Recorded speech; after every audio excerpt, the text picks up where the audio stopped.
Hello my dear students, प्यारे बच्चों। 11th में कॉमर्स लेना है, सब्जेक्ट क्या क्या है पता नहीं है, कंफ्यूज हो रहे हो, तो ये वीडियो आप ही के लिए है। तो वीडियो को एंड तक ज़रूर देखना है। अगर आप भी कंफ्यूज हो कि 11th में हम कॉमर्स लेने वाले हैं, कॉमर्स में आगे जाकर क्या क्या जॉब्स मिलेंगी हमें 12th के बाद, फिर हमारा करियर कैसे होगा, 11th में कौन कौन से सब्जेक्ट होंगे, ये सारे क्वेश्चंस को लेकर अगर आप कंफ्यूज हो तो ये वीडियो को एंड तक ज़रूर देखना। सारे के सारे डाउट आपके क्लियर हो जाएंगे। तो बच्चों 11th में अभी कॉमर्स लेने का ख्याल है तो वीडियो को तो देखना पड़ेगा, क्योंकि सब्जेक्ट ही पता नहीं होंगे तो फिर पढ़ाई कैसे करोगे। हाँ, पता चल जाता है कॉलेज में जाने के बाद, लेकिन अभी बेसिक चीज़ें तो पता होनी चाहिए ना। तो चलो मैं आज आपको इस वीडियो में बताती हूँ कि आपको 11th कॉमर्स में कौन कौन से सब्जेक्ट होते हैं। अब सबसे पहले बच्चों का सवाल क्या होता है कि कॉमर्स 11th में हम कॉमर्स करने के बाद क्या क्या कर सकते हैं। तो मैं इसमें शॉर्टकट में बताती हूँ क्या क्या आप कर सकते हो। तो देखो, आप अगर कॉमर्स लेते हो तो आप सीए मतलब जिसको चार्टर्ड अकाउंटेंट बोलते हैं, तो आप 11th 12th साइंस करके फिर 11th 12th कॉमर्स करके फिर आप 12th के बाद बीकॉम कर सकते हो। फिर मतलब क्या, आप समझो आपने 11th एंड 12th में कॉमर्स किया तो आपको फिर यहाँ पे ऑप्शन क्या रहता है, फिर बीकॉम कर सकते हो आप। यहाँ पे 12th होने के बाद आप बीकॉम कर सकते हो, मतलब कि बैचलर डिग्री होती है कॉमर्स की। फिर आप बीकॉम करके क्या बन सकते हो, सीए बन सकते हो। बीकॉम करने के बाद आप सीए के एक एग्ज़ाम होते हैं वो देकर आप सीए बन सकते हो। मतलब कि इस तरीके से बहुत सारे और बैंक में वगैरह अपॉर्चुनिटीज़ हैं। सिर्फ आप 12th के बाद कॉमर्स करके बीकॉम ही नहीं बल्कि और भी कोर्सेज कर सकते हो। फिर ये सारी डिटेल जानना है आपको कि 12th कॉमर्स के बाद हम करियर क्या क्या कर सकते हैं। तो इसके लिए जो है मैंने एक न्यू चैनल लॉन्च किया है 11th एंड 12th का, तड़वल अकेडमी। तो आप वहाँ पे जाओ, चैनल को सब्सक्राइब करो। उस चैनल पे वीडियोस आने वाले हैं। 12th के बाद आप ये सारे मतलब आर्ट्स करोगे, कॉमर्स करोगे, साइंस करोगे, तो 12th के बाद आप फिर उसमें आपका करियर क्या होगा, तो ये सब वीडियोस उस चैनल पे आएंगे तो आप उसमें देख सकते हो। तो सिर्फ इस वीडियो में मैं आपको कन्फ्यूजन दूर कराने वाली हूँ कि 11th कॉमर्स में कौन कौन से सब्जेक्ट होते हैं। तो देखो बच्चों, साइंस पे तो वीडियो मैंने बना दी है अलग से, साइंस वालों के लिए बना दिया है, तो उसमें आप चेक करो। जो बच्चे कॉमर्स लेना चाहते हैं उनके लिए ये वीडियो है। तो देखो, उनके लिए यहाँ पे मैं सब्जेक्ट बता रही हूँ कौन कौन से। सबसे पहले हम कंपल्सरी सब्जेक्ट्स की बात करते हैं। तो कंपल्सरी सब्जेक्ट अगर हम देखेंगे बच्चों, तो देखो यहाँ पे कंपल्सरी सब्जेक्ट जो है ना उसके बारे में बताती हूँ मैं आपको, ठीक है। कंपल्सरी सब्जेक्ट, तो बच्चों अब हम इसमें अगर कंपल्सरी सब्जेक्ट यहाँ पे, तो कंपल्सरी सब्जेक्ट की अगर हम बात करेंगे तो कौन कौन से, देखो यहाँ पे मैं थोड़ा आपको बताती हूँ। फिर इसके अंदर ना बच्चों आपको कंपल्सरी होता है सबसे पहला सब्जेक्ट आपको इंग्लिश, ठीक है। ये इंग्लिश जो होता है ना, 11th में आप कॉमर्स लो, साइंस लो, आर्ट्स लो, कंपल्सरी होता ही होता है। और साइंस, आर्ट्स, कॉमर्स तीनों के लिए इंग्लिश सब्जेक्ट तो सेम ही होता है। फिर अब दूसरा कंपल्सरी सब्जेक्ट अगर हम देखेंगे कॉमर्स के अंदर, इंग्लिश तो आपको पता है ना क्या क्या होता है इंग्लिश में। फिर उसके बाद ना आपको यहाँ पे बुक कीपिंग, बीके मतलब कि बुक कीपिंग एंड अकाउंटेंसी, क्या है, बुक कीपिंग एंड अकाउंट, ये जो है आपके ये दो सब्जेक्ट, मतलब ये एक ही सब्जेक्ट है। बीके एंड अकाउंटेंसी मतलब कि ये दो अलग अलग सब्जेक्ट नहीं है बच्चों, ये एक ही सब्जेक्ट है। मतलब आपकी जो टेक्स्ट बुक है ना उसका नाम है बुक कीपिंग एंड अकाउंटेंसी, इसलिए मैंने यहाँ पे ऐसा लिखा है।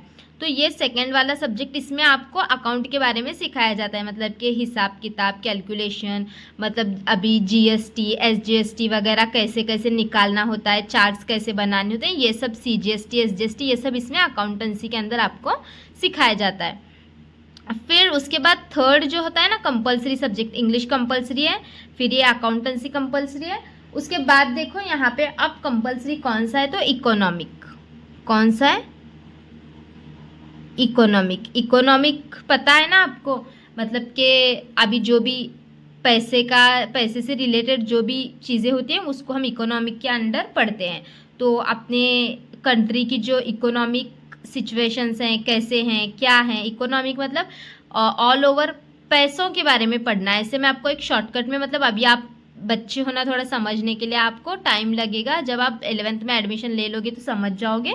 मैं आपको सिर्फ समझने के लिए बता रही हूँ कि इकोनॉमिक मतलब कि हम अपने कंट्री के, मतलब जो आपने पढ़ा भी होगा, आपको पता भी होगा ये, मतलब इसके अंदर हम पैसों से रिलेटेड जो भी होता है उससे हम स्टडी करते हैं, उसकी स्टडीज़ के अंदर आती है, इकोनॉमिक्स के अंदर। फिर उसके बाद फोर्थ, ये भी सब्जेक्ट कंपलसरी होता है, लेना ही पड़ता है आपको। इंग्लिश लेना ही पड़ता है compulsory, book keeping and accountancy ये कंपलसरी आपको लेना पड़ता है, इकोनॉमिक आपको कंपलसरी लेना पड़ता है। उसके बाद आपको ओसीएम कंपलसरी लेना पड़ता है। अब आप बोलोगे ओसीएम क्या है, तो ओसीएम मतलब कि इसका फुल फॉर्म होता है ऑर्गेनाइजेशन ऑफ कॉमर्स। क्या होता है देखो, ऑर्गेनाइजेशन ऑफ कॉमर्स। तो ये जो सब्जेक्ट है ना कंपलसरी होता है, तो ये थ्योरेटिकल मतलब इसके अंदर होता है सब कुछ। इसके अंदर आपको, तो बच्चों ओसीएम के अंदर आपको ना क्या सिखाया जाता है कि ओसीएम के अंदर बिजनेस कैसे किया जाता है, बिजनेस से रिलेटेड सारी कुछ चीज़ें जो है ओसीएम के अंदर में समझाई जाती हैं। समझ गए होंगे आप। इंग्लिश तो आपको पता ही है, bank, book keeping and accountancy ये मैंने आपको बताया, अकाउंट के बारे में सब जीएसटी एसजीएसटी सब बताया जाता है। इकोनॉमिक मतलब पैसों से रिलेटेड सारी चीज़ें आपको उसमें पढ़ाई जाती हैं। और ओसीएम मतलब क्या है कि बिजनेस के बारे में आपको इसमें सिखाया जाता है। ठीक है, ये तो 4 सब्जेक्ट कंपलसरी आपको कॉमर्स में लेना ही लेना होता है। ठीक है, ये तो आप समझ गए। अब बात आती है ऑप्शनल सब्जेक्ट की। तो ऑप्शनल सब्जेक्ट अब कौन से हैं हम देखते हैं थोड़ा सा। देखो यहाँ पे बच्चों, अब ऑप्शनल में भी बताती हूँ आपको क्या है। अब देखो ऑप्शनल में आप यहाँ पे सब्जेक्ट चूज कर सकते हो। आप सब्जेक्ट कैसे चूज कर सकते हो देखो, तो अभी इसमें होता क्या है, ऑप्शनल में आपको मैथ्स, क्या है, मैथ्स या फिर एसपी, 2 में से कोई एक सब्जेक्ट चूज करना है। मतलब ये ऑप्शन में नहीं, ये 4 कंपलसरी रखने हैं। इसमें आपको कॉलेज कुछ ऑप्शन नहीं देगा, ये तो रखना ही पड़ेगा आपको। लेकिन यहाँ पे मैथ्स और एसपी में से कोई एक सब्जेक्ट चूज कर सकते हो। मतलब कि ये 4 सब्जेक्ट कंपलसरी हो गए। फिर 5वां नंबर का अगर हम देखेंगे तो नंबर 5 में आप मैथ्स और एसपी दोनों में से कोई एक सब्जेक्ट रख सकते हो। मैथ्स अगर आपको पसंद है तो आप रखो मैथ्स, अगर नहीं पसंद तो एसपी रखो। इसमें सब थ्योरी का पार्ट होता है, मतलब याद करके क्वेश्चन आंसर जैसे उसमें लिखना होता है। इसमें मैथ्स में आपको पता है, 10th में आपने मैथ्स पढ़ाई है, तो मैथ्स आपको क्या है पता ही है। तो ये 4 सब्जेक्ट कंपलसरी है, लेकिन 5वें नंबर का जो सब्जेक्ट है उसमें से आप चूज कर सकते हो। मैथ्स या एसपी दोनों में से एक सब्जेक्ट आपको रखना पड़ेगा। फिर उसके बाद आप 6th नंबर में देखते हैं कौन सा सब्जेक्ट है। तो 6th नंबर में आपको क्या है, हिंदी, मराठी,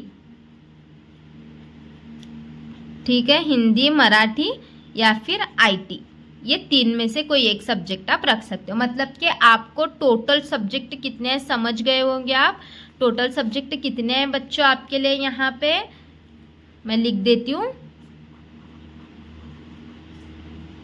टोटल सब्जेक्ट आपके कॉमर्स में कितने हो गए, 6 सब्जेक्ट आपके कॉमर्स में कंपलसरी, मतलब 6 सब्जेक्ट की पढ़ाई आपको कॉमर्स में करनी होती है। कंपलसरी सब्जेक्ट एक बार फिर रिवाइज कराऊं क्या, देखो कंपलसरी सब्जेक्ट कौन कौन से हैं, इंग्लिश, अकाउंटेंसी, इकोनॉमिक और ओसीएम। ये कंपलसरी 4 सब्जेक्ट आपको, इसमें कोई आपकी चॉइस नहीं है, कॉलेज आपको कंपलसरी रखने के लिए बोलता है। लेकिन यहाँ पे नंबर 5 और नंबर 6 पे जो 2 सब्जेक्ट है उसमें आप चॉइस कर सकते हो। मैथ्स और एसपी में से कोई एक सब्जेक्ट रख सकते हो, हिंदी, मराठी, आईटी, ये 3 में से कोई एक सब्जेक्ट रख सकते हो। समझ गए। एक तो आप हिंदी रख सकते हो या मराठी रख सकते हो या फिर आईटी रख सकते हो। आईटी मतलब कंप्यूटर बेस्ड सारा होता है उसमें। तो 3 में से कोई एक आप यहाँ पे ले सकते हो। मतलब कि ये 4, ये 5वें में से कोई एक और ये नंबर 6 में से ये कोई एक। तो मतलब कि टोटल आपके सब्जेक्ट कितने हो गए बच्चों, यहाँ पे आपको कॉमर्स के अंदर कितने सब्जेक्ट की पढ़ाई करनी है, 6 सब्जेक्ट की पढ़ाई करनी है। ठीक है, समझ गए होंगे पूरा डिटेल। तो इस तरीके से ये हमारे कॉमर्स का जो है वो सब्जेक्ट का मैंने डिटेल बता दिया है। और जल्दी से बच्चों न्यू चैनल लॉन्च किया है तड़वल academy 11th and 12th Maharashtra. तो जल्दी से मैं उसका लिंक भी दे देती हूँ, तो जल्दी से जाओ और चैनल को सब्सक्राइब करो, क्योंकि उसके अंदर मैं आपको 11th के जो बेसिक से लेक्चर हैं वो पढ़ाने वाली हूँ। तो 11th में बेसिक चीज़ें आपको कौन कौन से वर्ड्स पता होने चाहिए, क्योंकि कुछ बच्चे मराठी मीडियम से होंगे, कुछ बच्चे इंग्लिश मीडियम से होंगे, कुछ बच्चे उर्दू मीडियम से भी होंगे।